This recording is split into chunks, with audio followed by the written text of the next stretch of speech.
It's March 1st, 2020 at about 17:30. I've stopped in to take a look at SF-1H. SF-1H is pretty well a complete write-off.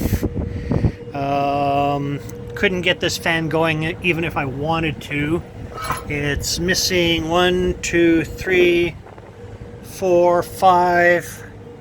5 fan blades. The rest of them are heavily damaged. This one's missing a chunk.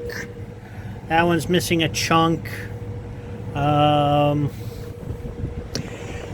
So it looks like the bearing failed. So this is the inner race of the bearing.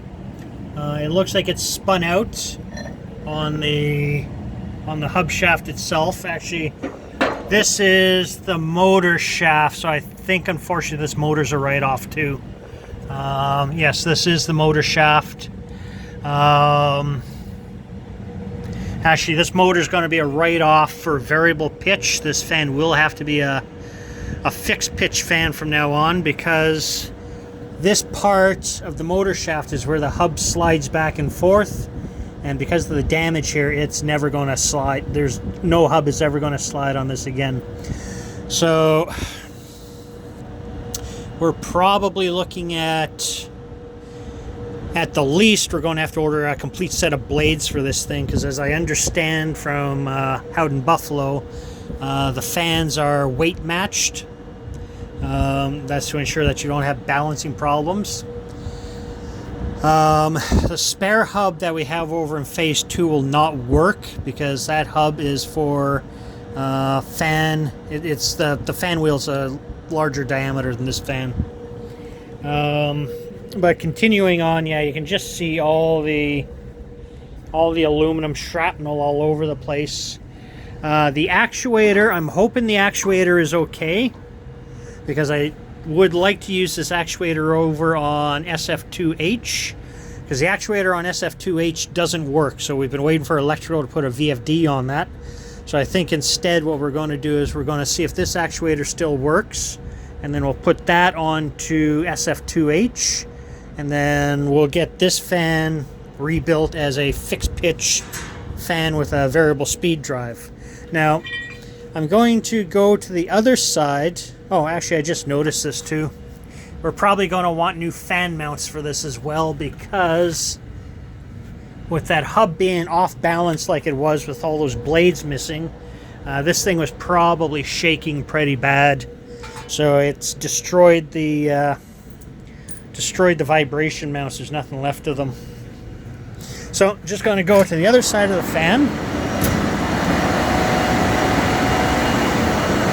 And we can see that the fan housing, the discharge side of the fan plenum, is full of all sorts of shrapnel from the fan.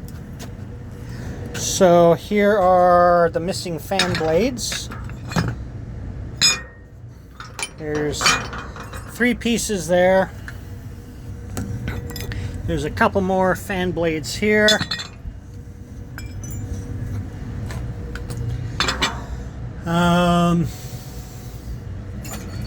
Inside the fan housing, it doesn't look like there was any damage. The grease lines are intact. The electrical conduit's intact. Everything else seems good. This fan housing is going to require a good cleanup, because there is like aluminum shrapnel all through the filters. Yeah, that's one of the followers. Don't know where that nut's from. So, yeah. Now, this isn't the first supply fan we've had go like this. And this is one of the reasons why Dave Rutledge, who used to be the chief engineer here when I started in 2005, and he retired, I think it was 2008, or 2007, 2008.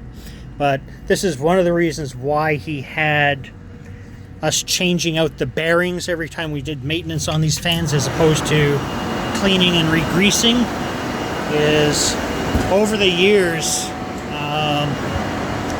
There have been many fans like this that have seized up and destroyed their hubs. That comes from the loads that are put on this bearing.